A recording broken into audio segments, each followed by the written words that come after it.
What we're gonna do right here is go back, way back. Going way back to the early days. Rockin' it. Got the red stuff. Money beat. You know how we Give it, party people, something funky to listen to. Y'all ready for this? I'm going way back. It's the Going Way Back show with Money B. Money B. We're home for classic hip hop. Yes, sir. Raw and uncut. All the time. As you can see, the studio is a little light on one side. Yeah. Because the lovely Ty Teezy is not in the building to crack that whip. But you know, she's definitely here in spirit. Shout out to Ty Teezy and Lord Tariq. Of course, I got my silver fox that rocks, DJ Always What's happening? in the house. How you Giving it to feeling, us man? like we like it. I'm good. I'm doing good. Can't wait till this weekend, though. And sitting in with us today, my guy, the legend, West Coast OG, man. CPO Boss Hogg in the building. man. How Yes, you doing? sir. Pretty good, sir. Thank you for having me. Welcome in Good, the house. good, man. Gotta What- get right into that mic there. Well, thank you for coming. You know, Always. and I'm excited because we've been talking about this for so long, and trying to make it happen, and just one thing or another. So, you know, this show is a long time in the making. So, welcome to the show, and I'm glad you could I appreciate it. Thank you for having me. finally get on up here. Now, CPO, you know, what we always do is, before we start the show, we kind of just, me and my crew, we kind of just recap how our weeks have been. You know, so I got to ask my man Always, what's been happening with you, man? Let me see what I do this weekend. On Saturday, I had my boy call me up, a fellow DJ friend of mine, and you know he's real involved with the kids and doing, you know, I guess the youth soccer league thing is really starting up over at Van Nuys Sherman Park. So I was out there, and he had a basketball game to coach with his daughter. So Okay. they were in a championship game, so I had to go and cover the soccer thing, you know, which was just introducing teams and playing music for so many hours. So, I mean, you know, maybe a little change, but kind of boring. I was out in the heat. You said made a little change, but it was kind of boring. You know, let's try this. CPO, how's your week been? How's your week been? Because we never ask our guests how their week has been. We always get to their my week business was right away. On the second segment. Super extra mega hot. Way too hot. Green in the Valley? In Compton, baby. Oh, my gosh. Wow. And somebody was playing with the air conditioner and broke it because I was burning. I had to lose about a good 15 pounds just on sweat alone. So What's the matter? You burning? I'm really unfamiliar, but I'm assuming. I mean, I know where Compton is. Do you guys get any breeze off the ocean or any kind of? Because I live in the Inland Empire, we get nothing. I will say that's this. hot. Luckily for us, we live that close to Long Beach. Okay. So I live right where Long Beach stops. So what is it? Is it? Was it West Compton connects to? No, I'm on the east side. So East Side connects to West Long Side Long Beach. It connects to, I'd say, right next to North Long Beach. Okay, so you go down, you go south into Long Beach. Right. So is it hit or miss if you get breeze or not? Pretty much. Luckily, we get a little bit of it, but I mean, this week it was like there is no ocean. No, you know. this So heat. it was like in the 90s or something like that, and I don't appreciate heat to that degree. So I didn't get a whole lot done this week except for cooling off. But now that it's calmed down some, we're gonna try and get a little work done. You know. Here we go. That's what's up. Yeah, it was hot as fuck. Yeah. How was it out there? I know it was really hot out there. Super hot. That's what I'm saying. It was. I mean, we had 101 in the valley where I was. You know, I always say, like, normally at the crib, we don't turn on the AC unless we got company. Man. Because when you got company, you're like, fuck that shit. I ain't But the wasting pool's my- clean though, right? my electricity on no AC. You still got the pool We be though, hot right? as hell. Like, I had to turn that shit on. You still got the pool though, right? Yeah, we got the pool. You can jump I would out. have been a prone motherfucker. I would have been sitting in there. Yeah, but I'm saying it was that hot, man. We had to throw the AC on, you know. And what's crazy is we didn't even swim. Really? Not this weekend. Why not? Dog, sometimes you get to being busy. I don't know. Sometimes you take that shit for granted. That's exactly what it is. You have a pool and it's there all the time, so you don't utilize it when you need to. I don't have a pool, so Right. I'm kind of mad at you right now. Yeah, Well, I'm pissed. Why don't you come out to the house this weekend? You missed the week it was hot. But No, it's gonna be. It's hot this weekend, It's supposed to be man. hot this weekend, but Yeah, we have a little get together. It's supposed to be a get together on Saturday. now I'm down to get down, baby. Thank Yeah, you. come out and holler at your folks. Absolutely. Normally we would have Ty Teasy do the old school new news. If you're out there, Ty Teasy, you know you can Skype in at any time and holler at us. we know you. We love you. Right. We love it seeing you on Skype, especially So, Lord Tariq too. Try to make up for that a little bit. I have no news. I was trying to think what's happening in hip hop in the news now. But I haven't looked up shit. All I know is the the MTV VMAs. VMAs. I didn't watch that. Well, Nicki Minaj and I guess Miley Cyrus went at it. That was all I know. What was up with that? What was going on with all Well, that? apparently Miley Cyrus went off on Twitter. You know, everybody's an internet gangster, a social media gangster now, and Nicki Minaj is like, "What's good, bitch? We here right now. Yeah. Let's go." She said it. Yeah, so you know, So she's probably just joking around. probably, because she cracked a smile too. So of course the media is like, "Well, she smiled. So was it real or was it fake or was it? I don't know." So it's crazy. Yeah, fuck it. I don't care. Nah, Pretty much. fuck that shit. We're gonna get into some real G shit with CPO. I got a lot of questions I want to ask you. You know, Sure. things that I've like Edie. Shout out to Edie Don from the Outlaws. I had a great one out there, by the way. Yeah. Yeah, and we're Great gonna question. get into that as well. If you got a question for CPO, please call us up. The number is 855-878-4652. That's right, I know about heart now. I didn't have to look at the paper. I don't. Shit. You know what I'm saying? Hit us up. We're definitely going to play a couple of our specialty games with CPO in a minute, but we're going to take a quick break. When we come back, we're going to get all up in your business, brother. Handle that. Is that cool? Works for This me. is the Going Way Back Show with Money B. Money B. Yo, what's up, y'all? This your boy Crazy Bone. Man, I'm the bum Keith G, man. And whenever you sitting at home and can't shake the monkey off your back, Yeah. then just know every Wednesday from 7 to 9 That's p.m. right. you can tune in to the Quick Fix and get your fix on, man. Right here on TRadioV.com, baby. Radio and TV. Dawg, how they gonna see us on the radio then? Radio, I don't know. Or is it TV and radio? But it's one of 'em. I gotta figure this radio and TV thing out though, bro. I don't understand. I'm gonna tell my mom how she gonna see Get us. it together. CPO, Yes, sir. what's the first thing that comes to your mind when you see that video? Just Jokes. jokes? Jokes. I mean, elaborate. Tell me a little bit. Just the things that were going on that set, you know what I mean? That being my first video and just being super nervous, and somewhere between Ren and Eazy, they had super jokes the entire day. Is that right? The whole day. Yeah, Eazy was definitely a character. Yes, right? he was. And then you had, and I didn't realize DJ Train was your DJ. Yes, sir.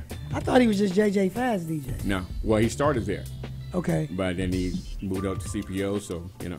He said he moved up to CPO. Well, you know what? Let me fix that. Oh, Let me fix that. burn. Let me fix that. 'Cause Wanda, you hear that? I got super love with JJ Fad. No, I mean, he moved into with, you know what I mean? So I'm he just kind of gonna do expanded out. Put it that way. Y'all ain't Right? y'all Shots ain't- fired. No. Whoa. I'm just saying, I think they were, you know. That was great. They loaned him to me. Yeah. We'll say Okay. that. We'll For say- sure. Okay. And then, of course, Train is not with us anymore. Right. Right? Rest in peace. Unfortunately, well, rest in peace. Rest in peace. power. My Rest in man power. right there. That's right. Indeed. Now, you know, CPO Boss Hogg. When you first came out, I was a little confused because weren't you Lil Nation? Yes, sir. And the group was CPO. Correct. And CPO stood for Capital Punishment Organization. Capital Punishment Organization. Right. So how did it go from the group being CPO and you being Lil Nation to you becoming CPO? Is it just because you just stopped fighting it? Everybody was like calling you CPO? Exactly that. No, it's like if you weren't really paying attention, Okay. and you know all you heard, well, all you saw was CPO, this big CPO logo, And I was saying CPO a lot because I was trying to pub the group. Right. But almost nobody paid attention to the fact that my name was Little Nation, not CPO. Yeah. And I got... If you paid attention to the rap shit. Right. Yeah. But they were more like, I guess it was more visual. Right. And so over the years, people just kept calling me CPO, so I just said, whatever. And, but then when I went to Death Row, I tried to leave the name alone and start calling myself Boss Hogg. Okay. But by then, I had so many people. I'll put it to you this way. Snoop would call me CPO, and Warren, or not even Warren, more like Corrupting him, would call me Boss Hogg. So it just became better to just call myself CPO Boss Hogg, because all of a sudden it started being about 1,000 Boss Hoggs. Right. And if you go on Google right now and try and Google Boss Hogg, Hogg, you get 1,000 of them. But if you Google CPO Boss Hogg, you'll get Slim Thug. Man, so I keep CPO attached to it just to distinguish me from everybody else. And I think that's smart. The other thing about it is, okay, CPO started out as a group, but who's the group? We only seen you and Ren.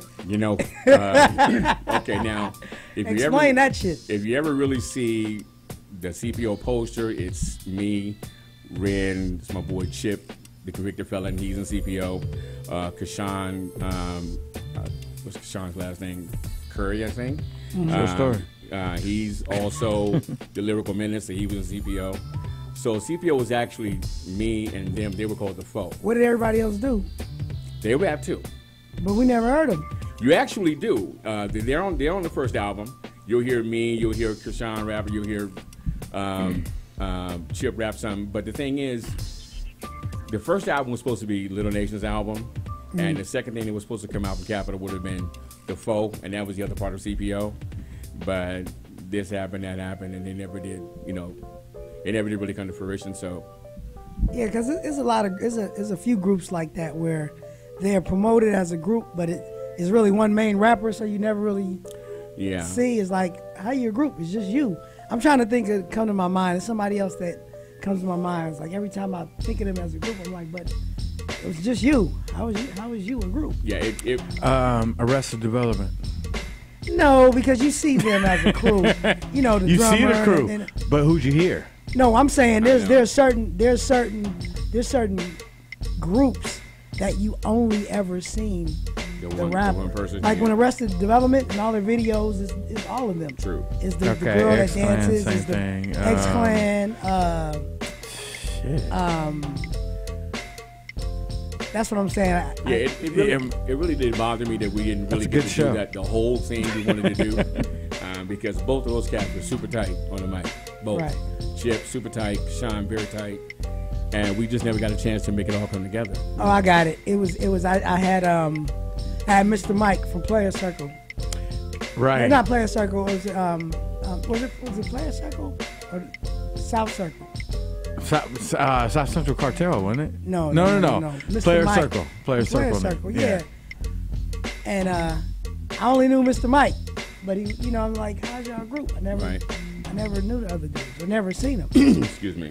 In South Central Cartel, it was Havoc and Prodigy. Right. Yeah, so that's a different story. So take me back. From Compton, N.W.A.'s doing their thing. How did you come to being signed? Mc Ren signed you? Yes. Okay, so he was your artist. No, I was his artist. That's what I'm saying. I mean, you were his artist. Correct. So how did you hook up with Ren? Well, I've been on Ren, Eazy, and Dre long before there was a rap. Period. Okay. So we grew up like blocks from each other. But my brother Boki and Ren and Chip, the one I was telling you about, they would always be in front of Ren's house just about every night rapping. Always. I used to clown them. I'm like, get a job. But what happened was they were always into it. Next thing I knew, Ren was in N.W.A, and I knew about N.W.A and the posse, and that was all cool, blah, blah, blah. And I still wasn't really that interested about doing anything like that. And I really thought my brother was going to do something with him like that. Right. But what my brother did was he went and told Ren, you'll never guess who's rapping now. And he said, who? And he said, Vince. And he was like, let me hear. So he brought him over to the house one day, Ren was like, let me hear your demo. I said, no. Man, let me hear your demo. No. And reluctantly, I let him hear it. Because by now, N.W.A was big. After Straight Outta Compton blew up. Okay. And I really didn't want, to me, Lorenzo Patterson and MC Ren, yes, it was the same person. But in my head, it wasn't like that. Even though I've been knowing you forever, no. And so I let him hear it, and he signed me that day. Really? Yeah. I think it was the voice. Definitely. It had to be. I mean, we're gonna take a break. When we come back, we're gonna talk more about that because I want to ask you something about that. Okay. And more about Sure. how you came through. We'll take a quick break, man. This is Going Way Back Show with Money B. Money B. In the building. CPO Boss Hogg. Hey, we just grooving. Going Back Show with Money B. Money B. I was a doodle nigga from birth, and I'm that doodle nigga still. See that? What the fuck a nigga mean when I say you can't get vision me, cause I can't be seen like CPO. Yes, sir. That's one of my favorite records on that album. Thank you, sir. Like I think I probably like it's the three tracks from that album I always listen to. One is What Would You Do? One of my favorites. And Just So You Know. And then it's Pain. Share It With Me. Oh, for sure. That's my shit. Yeah. Those three. I mean, I like Afro Puffs. That's my shit how too. can you not? Yeah, I mean that's obvious. Real, But I'm saying like when I rock, like I was just telling you I have a podcast and I always play that I record. appreciate it. Now, the thing that I'm curious about is, we heard Ballad of a Menace, similar, but it seems like by the time we got to the Above the Rim soundtrack, you were kind of laid back in your style a little bit. Yeah. Tell me about that, the progression. Initially, I was I didn't have a direction of any kind. Right. Even when we first did the first album, I don't even rap it for 2 weeks, seriously. And the person I was really most focused on back then was Chuck D. Back in the beginning. Yeah, Chuck D's voice was just phenomenal. You wanted to. And so I was just loud and boisterous and that kind of thing. And somebody said, you should lay more back. Right. And I said, what do you mean? They said, you should be more like Snoop. And I said, well, my voice is not like Snoop. They said, no, you got more of a Barry Whitish kind of voice, so you should lay back and see what that sounds like. So I tried it on the Above the Rim soundtrack, and I think that's what kind of made me start doing that. I think after that, people started saying, this whole Barry White rap kind of a thing. Yeah. And which was cool. I love Barry White, but that's where it came from. Just somebody saying you should lay back and try that instead of being so loud and boisterous. So. And you kind of lay back. So by the time you did Above the Rim, were you signed to Death Row at that time? Yeah, that's when I signed. So how did you go from being an MC Ren artist to being a Death Row artist? It seemed like you switched sides or something. I'm not just. You know what? Here's the weird thing about it, and I really. Oh, okay. I felt that way about it. Ren, you listening? I really kind of felt that way about it, but what happened was it wasn't so much Ren, because Eazy tried first. Eazy was like, you know what? You should let me and Dre do your next album. Okay. But you didn't want Dre to do your album? No. Don't get me wrong. Okay. When Eazy hit me up about it, my first thing was, nigga, hell yeah. But my loyalty was to the guy that signed me. Ren signed me. Ren put me out, so I told Eric, I said, well, you need to talk to Ren about that. Okay. But in my heart of hearts, I was like, yeah, But I don't see why that would have been a problem. Ren and Eazy. Well, what happened was at that time, Ren was I don't even think Eric talked to Ren. I just think he was like, if he can get me to say yeah, then we'll do whatever. Make it do what it do. But exactly. But what happened was Capitol kept tripping, and Jerry Heller wasn't doing what I wanted him to do, which was damn near anything I wanted. And so I just said, you know what, I'm gonna shake the spot. I'm gonna go elsewhere. And there was only really two other places to go at that time. It was either Ruthless or Death Row. Between the two. But how did you get out of your Capitol contract? I just left. I mean, how do you leave? You don't, I like, didn't. you don't physically walk out of a door and say, I'm done with this contract. No, you don't. did you get out? I stopped recording for them, because you have to. I stopped recording for them, and I stopped accepting money. So did you wait out the contract? Like, did the Yeah, terms? I waited like a year or two, didn't accept any money from them, and I just shook. Okay. All right. know. Now, how did that affect your relationship with MC Ren? Not from a friendship point of view, not at all. I never really asked him about the business point, but we were cool. We were always cool about it. I never really sat and had a conversation with him about how he felt about me leaving sort of the ruthless camp, as it were, and going into death row. But for me, it was like in the exact same day I had a chance to listen to 2 songs. My manager and myself at the time was a young lady by the name of Michelle Williams. We went to Village Recorder one day to kick it with Dre. And in talking to Dre, he reaches back and lets me hear this cut called Gin and Juice. Okay. Nobody had heard it yet. The public, that is. All right. I'm like that? Okay, that's in my head now. I'm gin and juiced up. We leave the studio with him, go to Yadigo Achievements, and it's me and her and Eazy. And Eazy plays Real Compton City G's for me. Okay. Which I liked. But between that and gin and juice, You knew where it was. Yeah, he was like, Dre got I'm it. going that way. So, Right. it wasn't a thing of I like them more than I like you, I don't like you, and that kind of thing.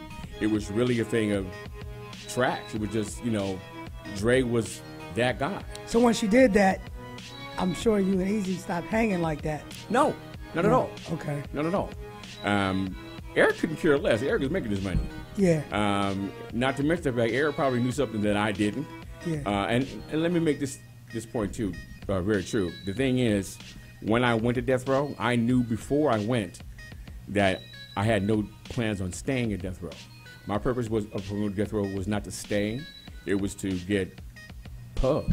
Right. My whole thing was to get on 1 or 2, max out 3, but possibly 2 platinum projects, just to keep my name, viable, and then shake.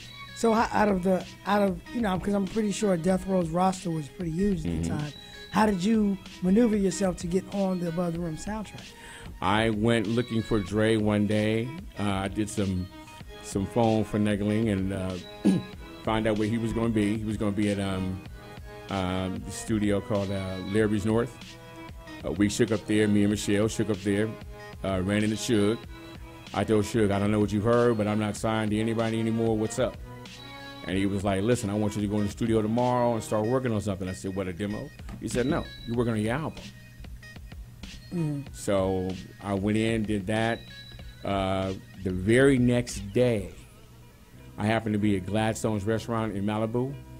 And just out of the clear blue sky, I just happened to be in Malibu. The homie said, let's go Happened have to be in Malibu. let's go have lunch in Malibu. I said, okay, cool. He said, let's go to Gladstone's. Okay, cool.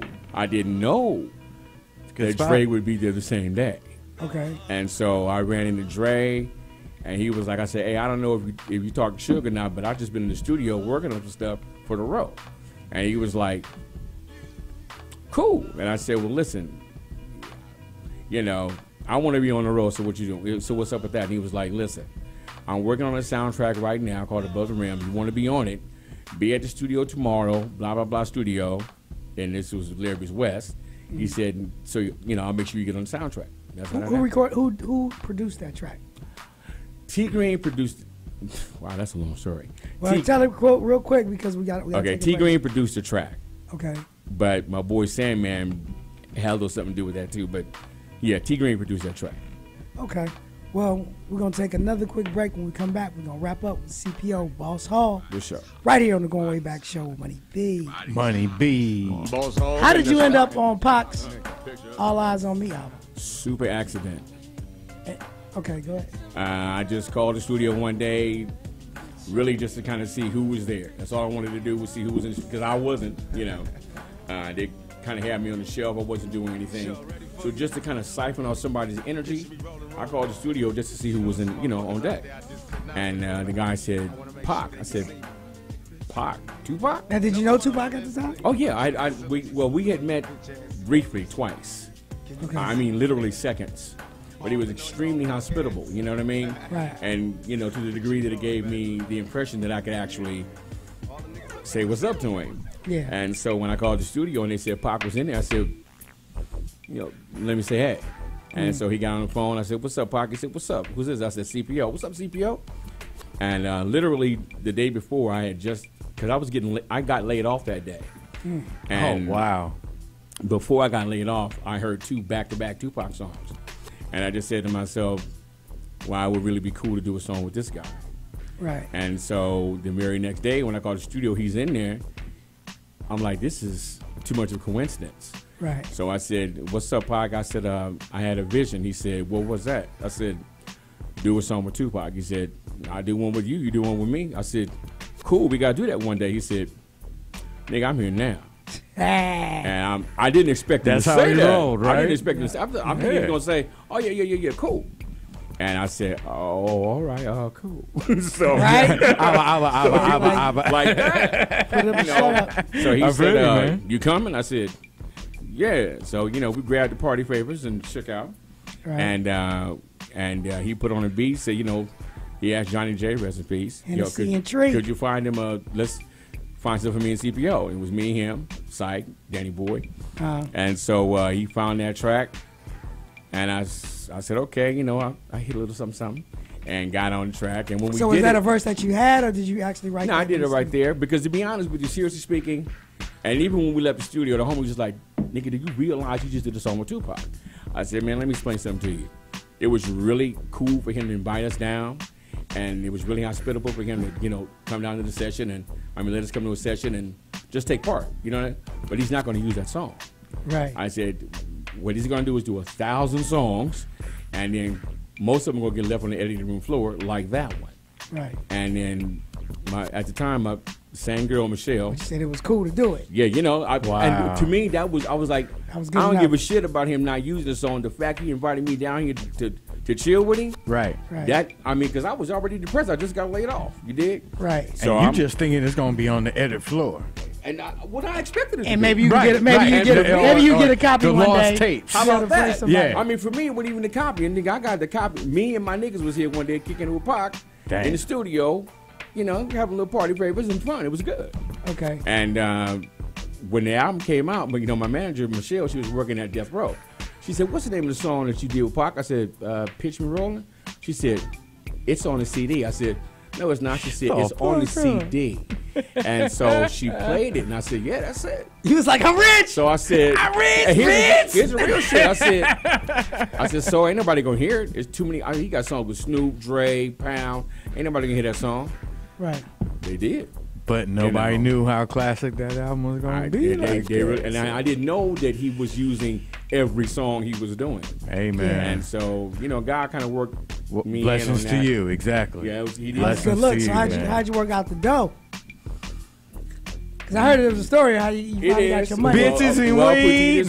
It was, you know, working with Death Row, you didn't expect to get paid. No.